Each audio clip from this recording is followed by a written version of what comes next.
Okay friends, it's time to get started on replacing our rear shocks. One of the first things you want to do is safely raise and support the rear of the vehicle so the wheel's off the ground and the suspension is hanging.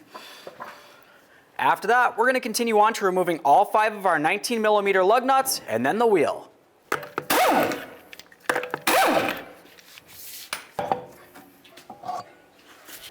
The next thing that we're going to do is make our way to the lower mounting point for the rear shock. You're going to find a bolt that comes through from the front towards the rear. Right here you can see the nut. We'll use an 18mm wrench on the front side, and then we'll remove the nut with an 18 as well.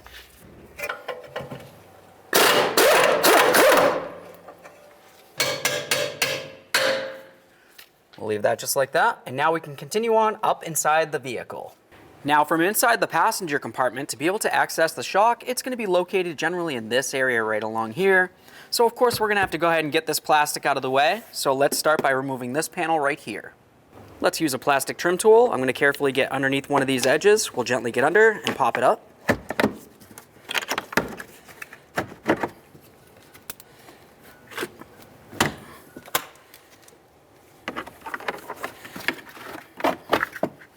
Remove this from the vehicle. Now after that, you're going to want to make sure that you have your seats folded down, and we're going to carefully get underneath this area here. We just want to gently start prying this up. It's going to have some locking tabs underneath here. There should be 4 of them for each seat.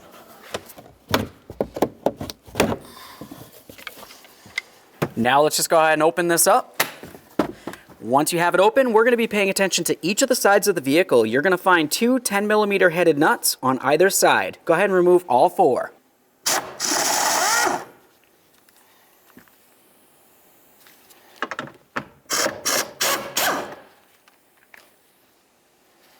Once you have all 4 of those out of there, go ahead and grab onto this. We're going to lift it up and out of the vehicle.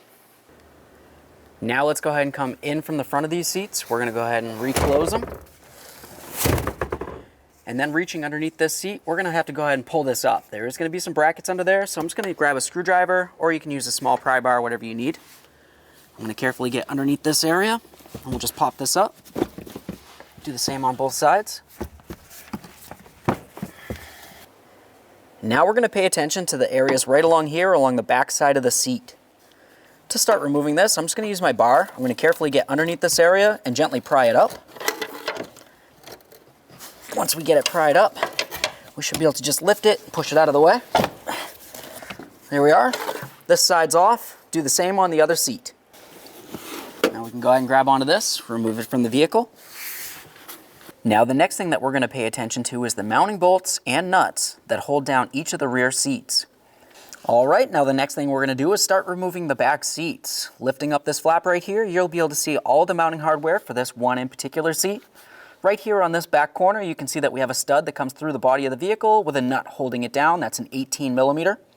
Following it forward, you'll find another 18mm, and then over on the other side, a couple more 18mm headed bolts. If you wanted to, for the front ones, you can just go ahead and hop inside the passenger compartment, remove those. But I'm going to go ahead and take these off from out back here. We'll do the same to the other seat and then get inside the passenger compartment for the other 4.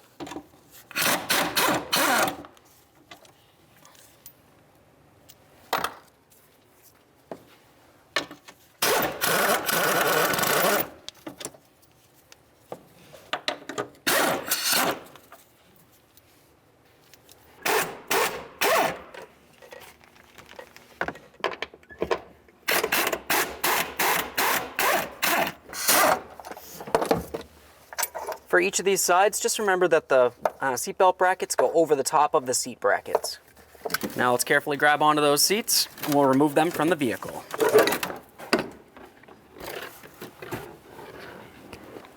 Okay, now that we have all this out of the way, let's start removing some of the hardware that holds this panel to the body.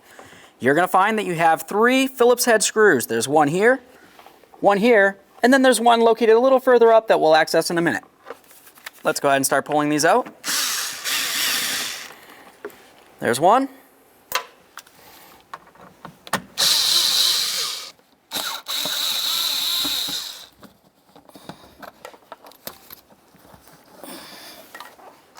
This one out of here. Now let's make our way to these right here. These are for the netting. There should be one located here, and there should also be one there, which ours is missing. Just go ahead and remove the pair by turning them counterclockwise to unscrew them.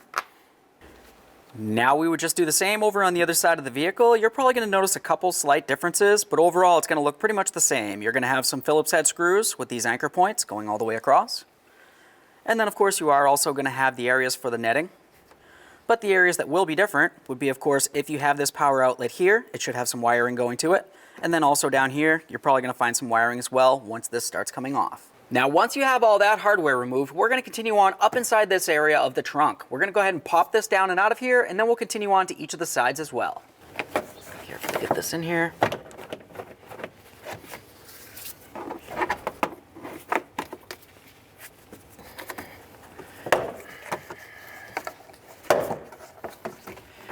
we are.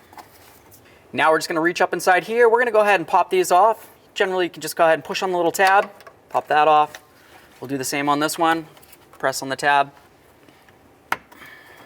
Slide that out of the way. Set this aside. Now we're going to continue on to removing this area here. Now this cover actually has two locking tabs, one on this side, one over here. To start removing these, I'm going to use a small pocket screwdriver.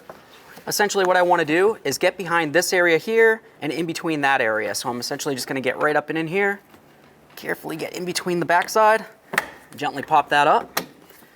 Now you can see where one of the little clip holes is, right along here. Just do the same thing on the other side. Sometimes at this point, just by prying on it, it should pop right off. Pop that off of there. Now you can see where both of those clip holes were. I essentially just went in between and then gently pried. Now let's go ahead and take a T50 Torx bit. Looks just like this, a star essentially. Come right in here, we're gonna go ahead and remove this bolt fully.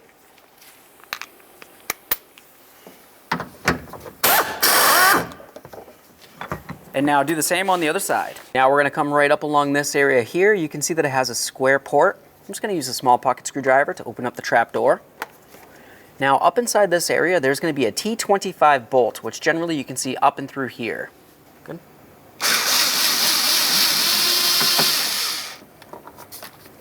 Okay, there's that one. Now there's another port right here. Let's go ahead and open this one up.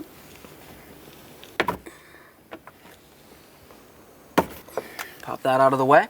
Up inside here, we're going to use a T20 to start removing this mounting bolt. Now we're going to go ahead and remove this bolt. It essentially kind of goes in diagonally all the way back to this point.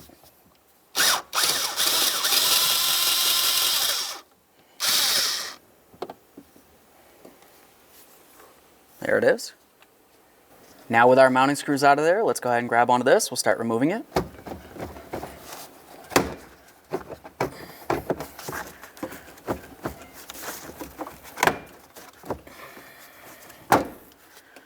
Go ahead and set that aside. Do the same on the other side of the vehicle. Now we're going to make our way along each side of the vehicle, and we're going to go ahead and remove this kick panel right here. To do that, I'll use my plastic trim tool. We'll just get underneath it and gently pop it up.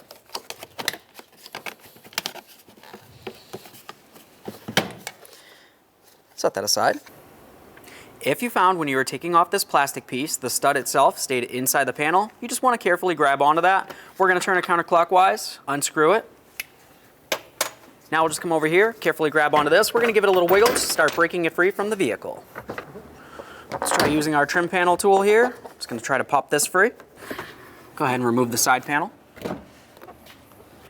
Now let's get back inside the trunk area here. We're going to carefully grab onto this, start lifting it up a little bit.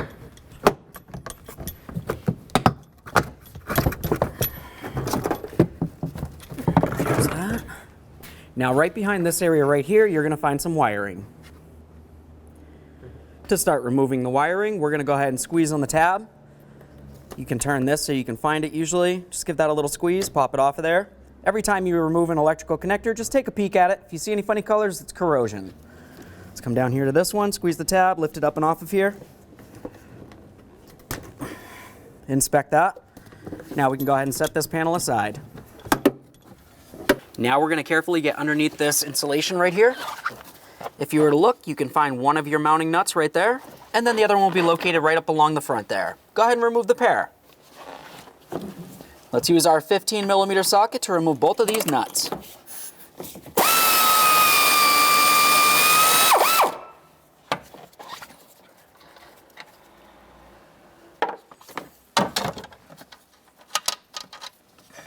The next thing we're going to do is start removing each of the sway bar links from the lower aspect where they connect onto the control arm. To do that, I'm going to use an 18mm socket, and of course I'll try to hold the stud with a wrench. I'm just going to go ahead and put a jack right under here to hold this control arm for me. Just get a little bit of pressure under there.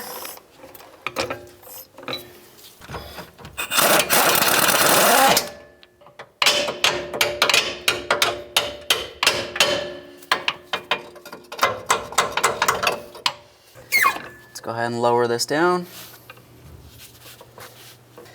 Now the next thing we're going to do is go ahead and take a nice chunk of wood. I'm going to carefully put it on the jack, and essentially I want it in between this area of the control arm and the forward aspect. Right in the center, you can feel that it's hollow, but there is also an area where you can touch up against the shock. Speaking of touching up against the shock, that's exactly where we're going to be putting this piece of wood. So I'm just going to go ahead and get this in position. Go right in the center of the front and rear aspect of the control arm, right up against that shock, and now we'll just gently lift it up so we can remove that bolt.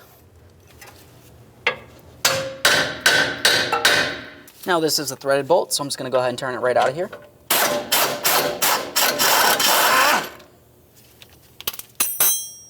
All right, since this bolt is threaded, I'm just going to go ahead and turn it counterclockwise to fully remove it.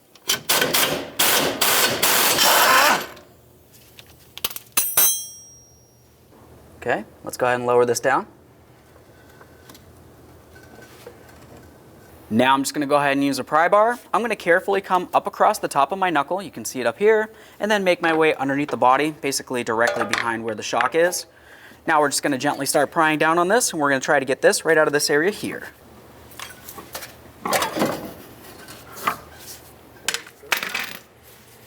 Go ahead and grab onto that shock and carefully remove it from the vehicle.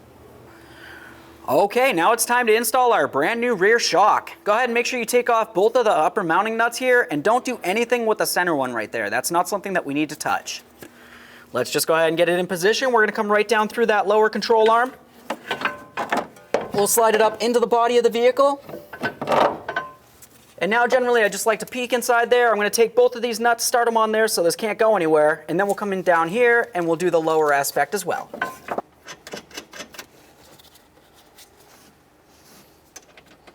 Now it's time to set up the wood again. We're going to go right up against the bottom of this shock. We're going to push it up so we can put our mounting bolt in through the front, out through the rear.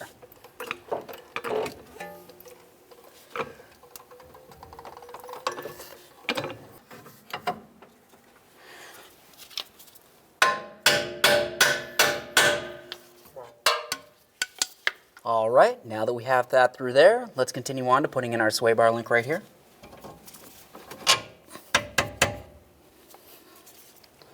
Let's go ahead and put on that sway bar link nut. Snug it up. Now let's go ahead and put the wrench on the bolt here to hold it still. We'll tighten up this nut.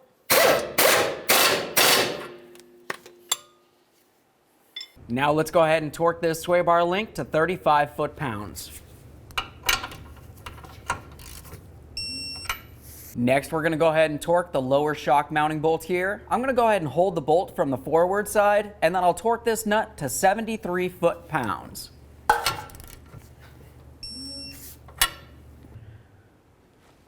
Now we can go ahead and get the wheel up on here. We'll start on all the lug nuts and we'll bottom them out. Now at this point, we're going to pause on this side of the vehicle. It's important to make sure that you go over to the other side of the vehicle and do the exact same process for the other shock. After that, we can get the wheel back on the ground. We'll torque all of the lug nuts to 100. And then, of course, we'll get inside the passenger compartment to torque the upper shock. All right, now that I have the other side done, I'm going to come right over here to the wheel once it's on the ground, and we'll go ahead and torque these lug nuts in a crisscross manner to 100 foot-pounds.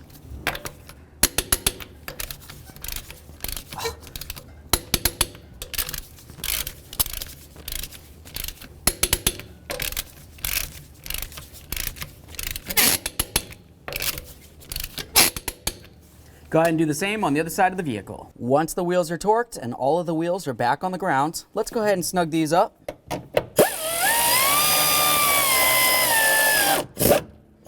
And now let's torque each of these to 41 foot-pounds.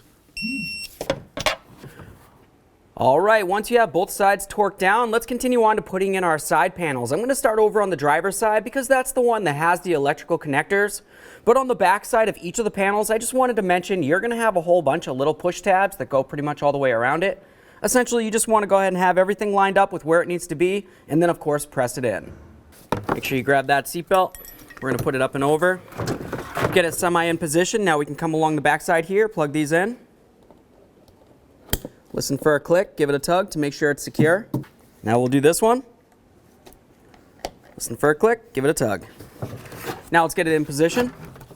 The paneling itself should want to be on the inside aspect of this, so you can generally just kind of peel it up a little bit and then slide it into position. If you wanted to, you could use a plastic trim tool just to help get it around it. Obviously, you want to be very careful not to damage the rubber in any way. Now for this forward aspect of each of the panels, you want to make sure that the belt goes out and around this aspect of the panel. You don't want it tucked behind here because of course it could cause damage to the seat belt, and the seat belt might not function properly. Just trying to get all my tabs lined up along this edge here, and then I can press it in. Once again, we have that rubber seal. I'm just going to go ahead and give that a little tug, making sure that it's going along the outer aspect. Once we get this in here, we'll go ahead and put on this little side kick panel on each side. Try to line up all my tabs here. Make sure that's secure. So at this point, you can see that I have the lower aspect lined up. It comes all the way across. This panel's feeling pretty good at this point. I'm going to go ahead and get my screws. We'll start putting those in there. All right, now it's time to get these pieces in here. I'm going to go ahead and take this, and you can see where it has the cutout. Essentially, it's beveled. It's supposed to match up with this right here. Go ahead and get this in position. Sometimes you might just have to line up the panel a little bit. Put this in there.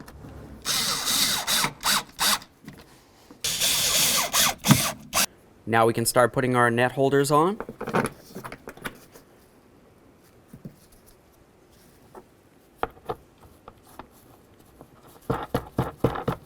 Now let's make our way to the front part here. We're going to go ahead and put in that last Phillips head on this side.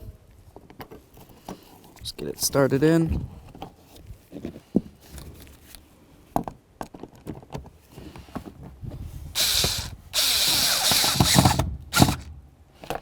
Make sure that's tight. Now it's going to be time to get our upper corner pieces in there. Having a look at the back side, you can see where our screws came through. This one right here, we kind of have to come in through this hole at an angle to hit that screw. And then this one over here, you can see it's pretty much just straight in. Now we just need to take this, and we're going to pay attention to the push clips, line those up with the corresponding holes of the body. Slide this behind there.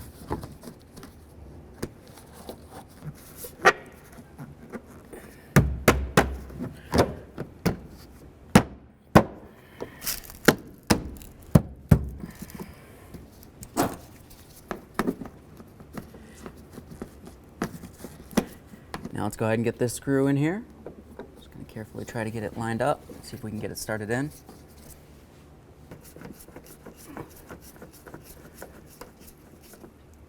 All right, make sure that's nice and tight. Close your trap door.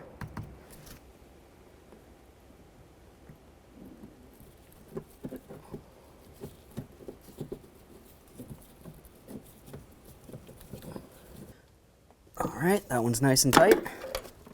Now we can go ahead and get our trapdoor on there. Looking at the back side, you can see that it has a little flippy-do that comes down. We're going to face that right down into this hole and then lock it in with the top. Press that in, make sure it's secure. Now let's get ready to mount the upper aspect of this. I'm going to go ahead and use some red thread locker. Start it in.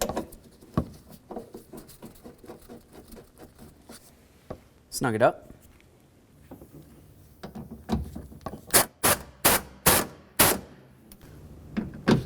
Make sure that's nice and tight.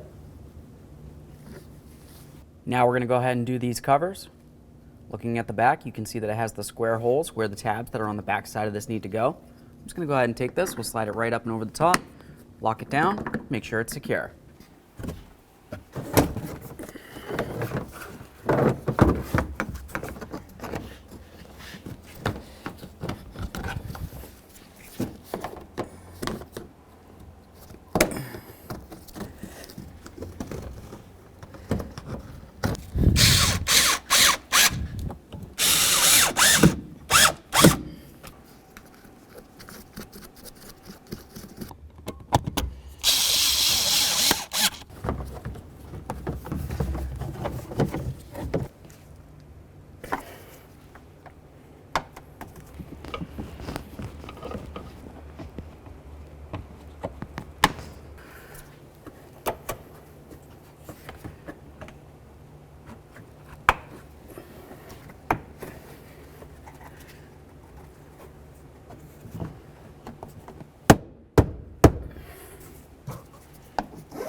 All right, so now that we have the side panels in, the next thing that we're going to pay attention to is all of our mounting hardware that holds the seats and the seat belts in position.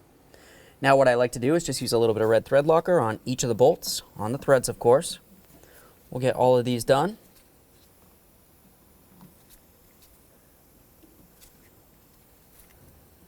After that, we're going to continue on to our mounting studs here. Now we can get ready to start putting in our seats.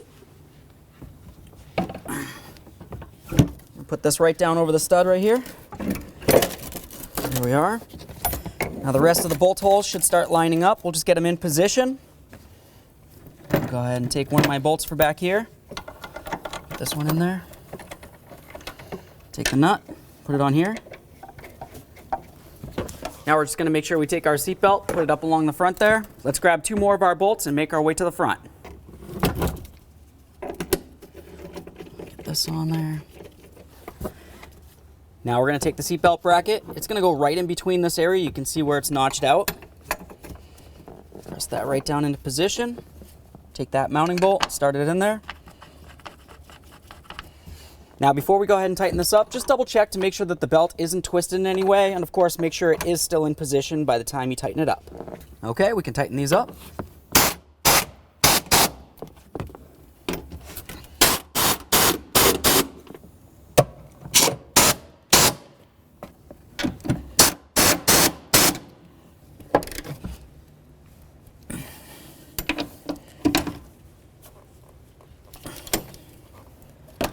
Do the same on the other side. All right, now it's time to go ahead and get the lower seat in here. The areas that you want to pay attention to on the seat itself would be the areas with the metal hooks.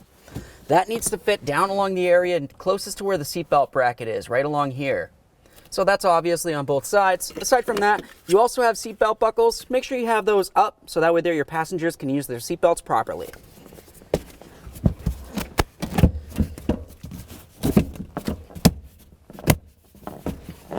To get this bracket up and over the hook, I'm just going to go ahead and use this hose tool. We'll grab onto this, give it a nice easy tug. There we are. Make sure it's down and over, give it a little push to make sure it's in position, and then do the same on the other side of the vehicle. Once you have it locked in on the back, you want to come up to the front here. We're going to go ahead and line up our little hooks here with the corresponding areas on the body. Once it feels like it's in position, just go ahead and press it down to lock it in.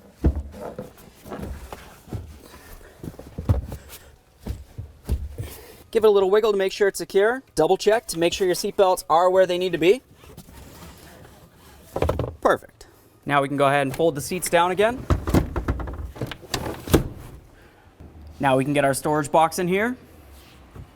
Make sure you lift up on this carpeting. Now I'm just going to open this up.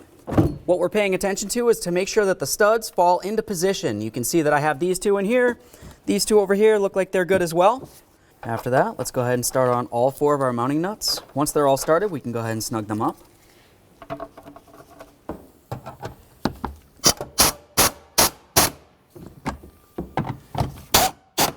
Now we can go ahead and put these back down into position. Look for all your push tabs that come across it and make sure they line up with their corresponding holes.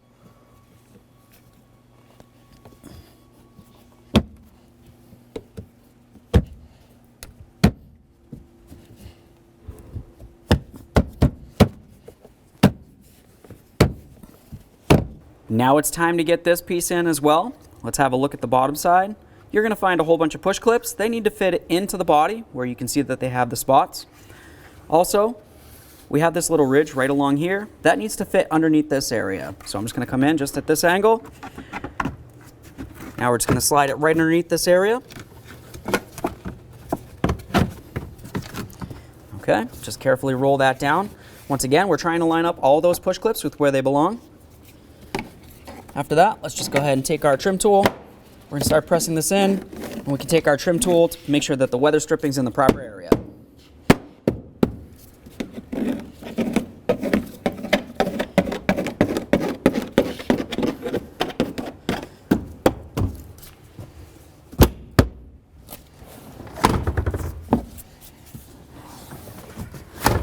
Okay friends, we got the rear shock in there. Like I said before, when you do rear shocks, you want to make sure you do them as a pair. So of course, make sure you torqued everything along the way for both sides.